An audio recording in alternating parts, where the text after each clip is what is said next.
Okay, let's finish by adding some frame, a window frame in here, so it becomes a little more apparent where the glazing area is. So we're going to jump on back to um, our family element, and we'll come in here and we'll draw the start of a frame. So I'm going to create an extrusion again.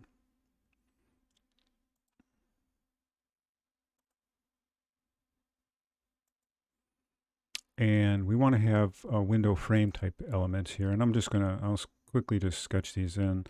So let's say we'll make that, I don't know, 2'4", and see how that goes for duplicating. So I'm going to grab all of these elements.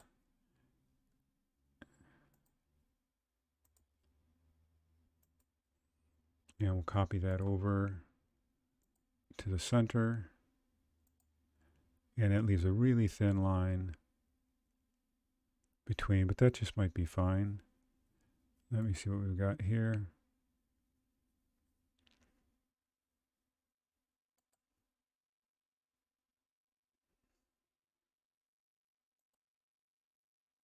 Let's do this 2'3".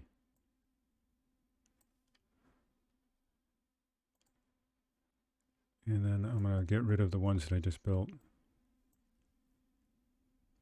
Oops.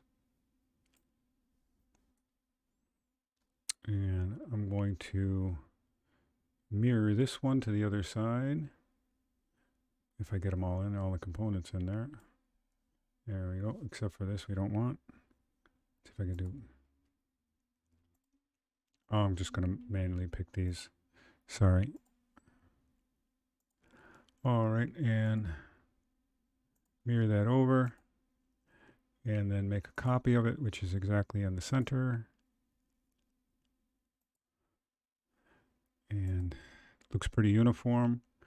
I want to give this another texture. So I think there's a brass. So let's create a new material. And we'll call it window frame.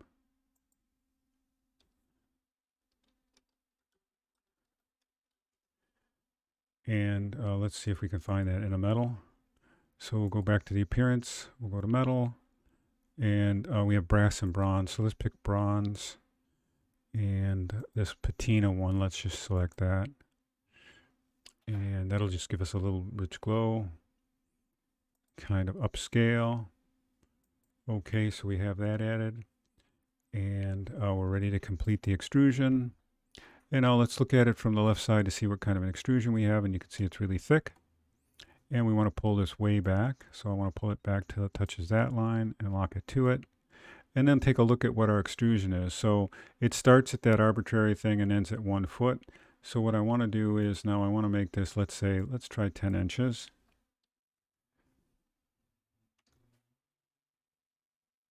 And that just gives us a nice thin profile there.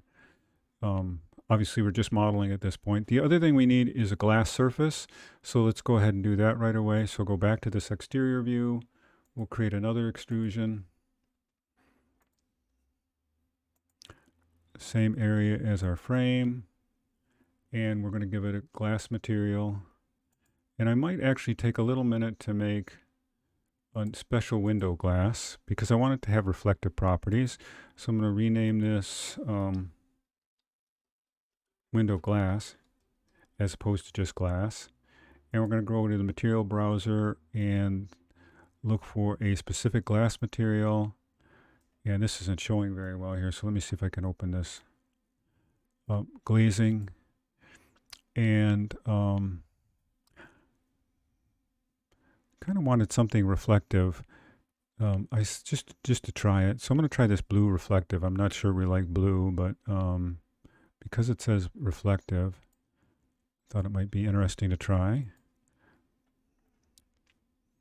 And so we have that applied to that. And we'll complete that extrusion. Look at it from the left side.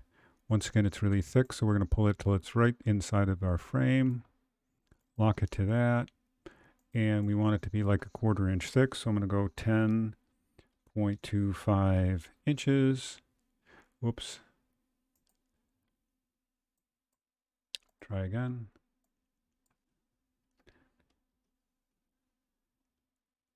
And now we have a nice thin piece of glass. And we'll save that and load it into the project.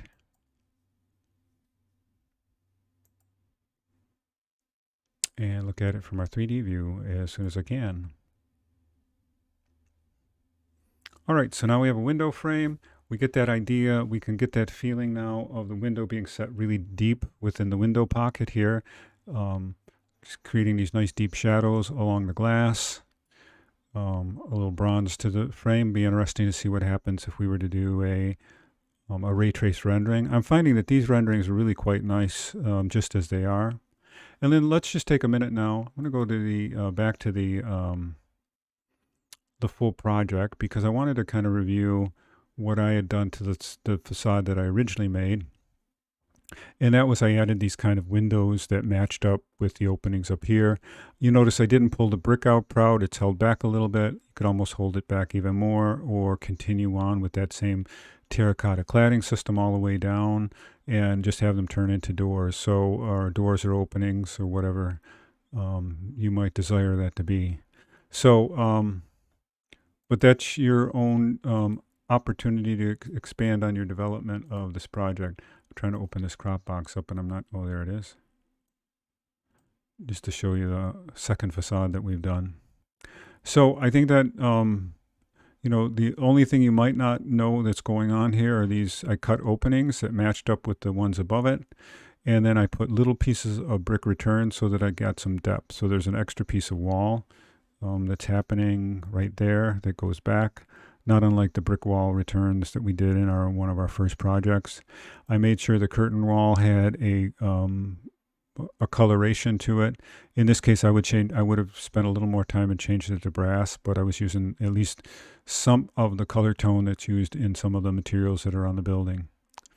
So that I think that wraps up our facade number. I believe it is. Let's see here.